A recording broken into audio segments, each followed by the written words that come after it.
But here is a Snapjaw Brute. And he's a little bit more difficult than the other things we ran into. You can see he's yellow to signify that he's different.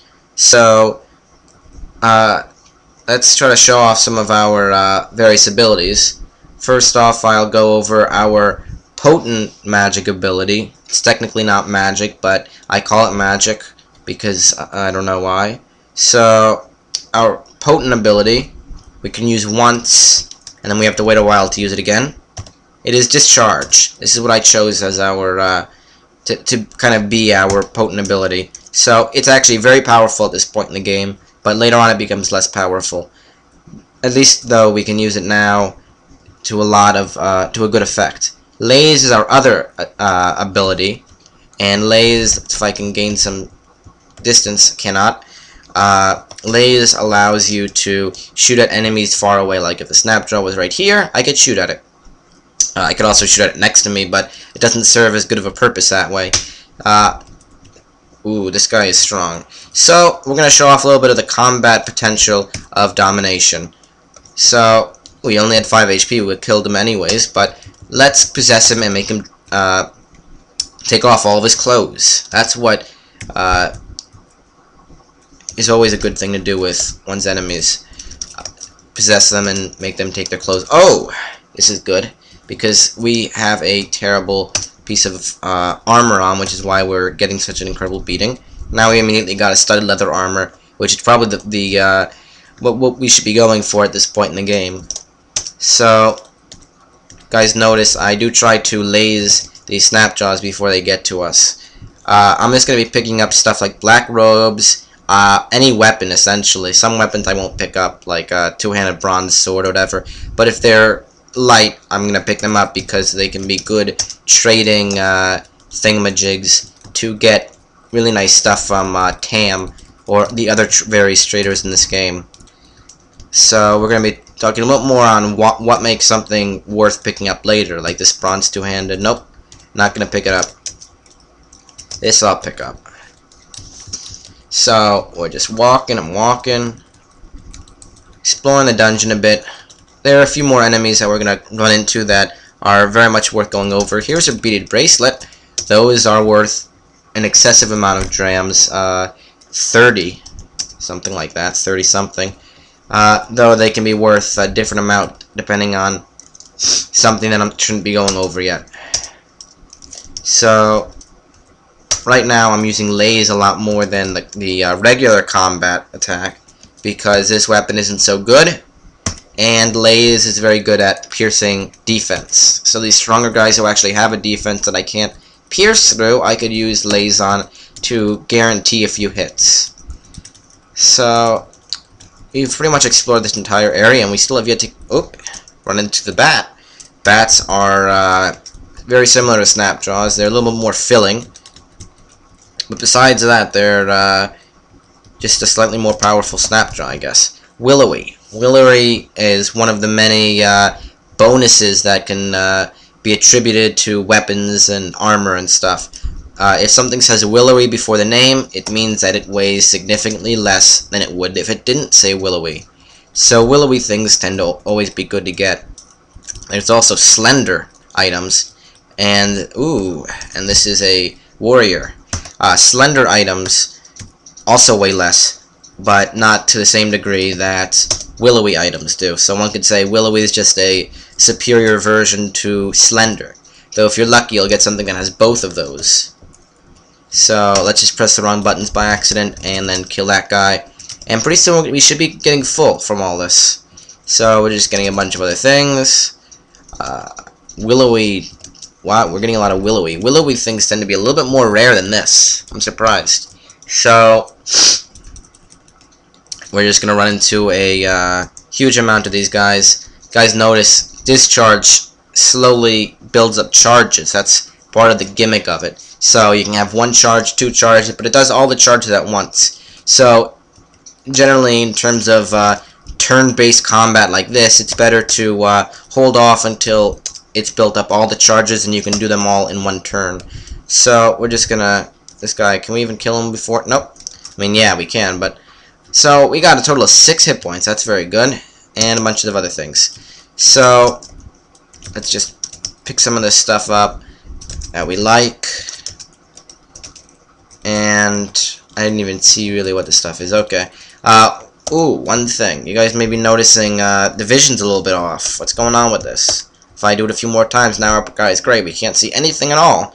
That's because Laze isn't really Laze. It's another ability, light manipulation, that gives you Laze. It also gives you a certain amount of visibility in dark areas, so long as you don't use Laze excessively, since Laze shoots the light that you use to see things.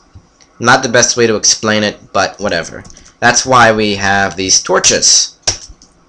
That's a little bonus of Laze, that you don't have to use torches as much as a result of this. But it's always good to have a torch in this kind of area, so that you can see things even if you have to use Laze a lot.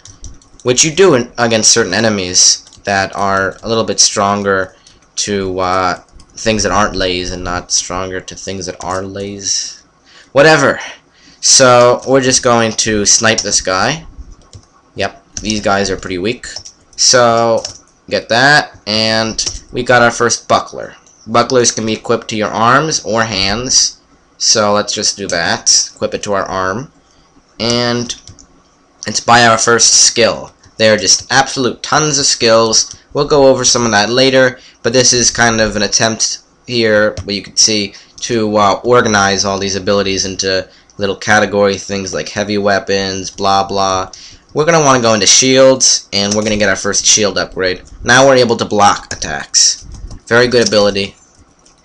So now that we have, and I wasn't getting it until we got a shield, because obviously you can't shield block if you don't have a form of shield. And here's our first plant enemy, a particularly annoying one too. It is a stationary turret thing, the seed spitter, and I'm going to walk all the way around so that I can be closer to it when I'm within its range. So here is a seed spitter. It can just spit seeds from wherever it is. Later on you might want to charge at these guys, but because later on they're not going to be so dangerous. That'll be what you want to do, but not now. Now you want to try to laser them and stuff. So we already ran into another 2 new enemies. That eye was a bloody, no, it was bloody because we attacked it. It was a giant centipede, a little stronger than anything we've run into thus far. And here is a cave spider. Cave spiders are cowards. Notice how he's not going after me. But if I go into this web, he's gonna, no, he didn't go after me? Well, I'm surprised. Regardless, these guys are cowards. They run away from you. But if you're close to them, they'll start attacking you. One usable thing about this is, oh, yep, we're actually getting a little full, is that you can actually laze them or use other long-range attacks and they won't come after you. So they're an easy kill in that way. So let's get this wooden buckler and replace our old wooden buckler with it, because it's slender, which makes it tiny bit better, considering that wooden bucklers are already light. Let's see, this guy, let's be no, did he just resist?